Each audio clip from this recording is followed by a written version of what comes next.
What did James write as the opening chapter of God's New Covenant people?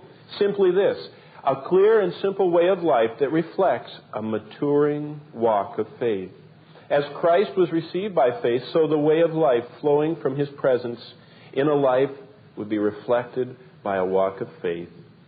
So James gave that assembly that morning 12 clear indicators of how their walk of faith was going. You are headed toward Christian maturity when these areas are in line. And I want to take you with him through James and just start. And you might want to mark these paragraphs off because we're going to study every one of them, one a week at least. And the first paragraph is down through verse 12. And James says this in James chapter 1, verses 1 through 12, that a maturing walk of faith endures troubles. Now, that's the test in life, what you do with troubles that come. And what he says is this, in verses 2 through 8, that maturing saints will see trials from God's perspective. Let me read to you, starting in verse 2.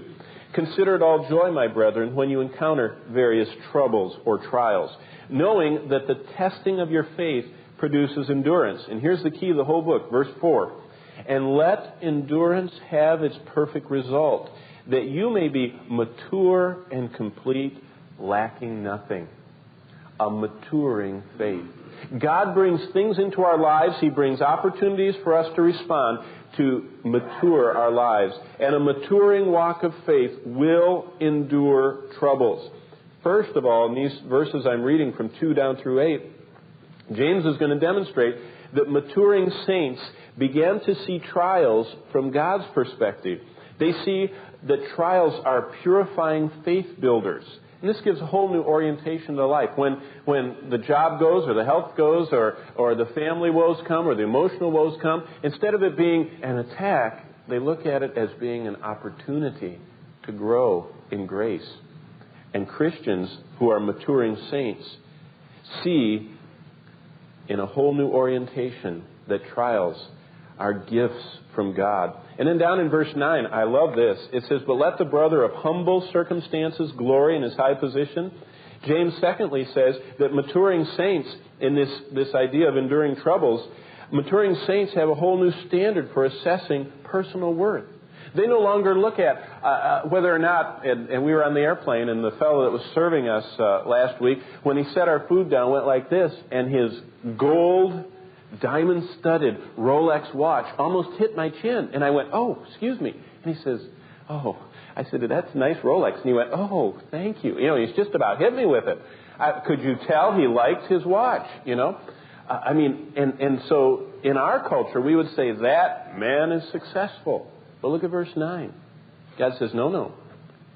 He says, no. Let the brother of humble circumstances, the one who doesn't even have a Timex, the one who has the $1 kind that even perspiration makes it stop working because it's so not water resistant, you know.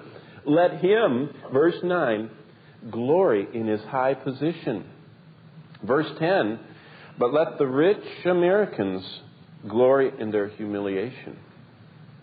Do you get that? God's flipped the valuation charts, and we're going to look at that because a maturing saint has a whole new standard for assessing personal worth. And God clarifies the new valuation has nothing to do with money or comforts in life, or cars, or possessions, or power, or whatever. God's flipped the valuation tables. And we're so accustomed to looking at people and seeing how new their clothes are, how nice their car is, how big their house is, and we go, they're successful. And God says, they're not. They're not. I have a different way of valuing things, and you need to get into my valuation system of assessing someone's worth. And that's all part of enduring troubles, because God says that wealth is a trouble.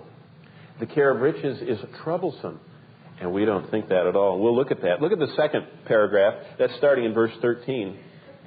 In the first paragraph, a maturing walk of faith will endure troubles. They'll endure trials. They'll have a new way of looking at material possessions, which is a trouble if we aren't careful.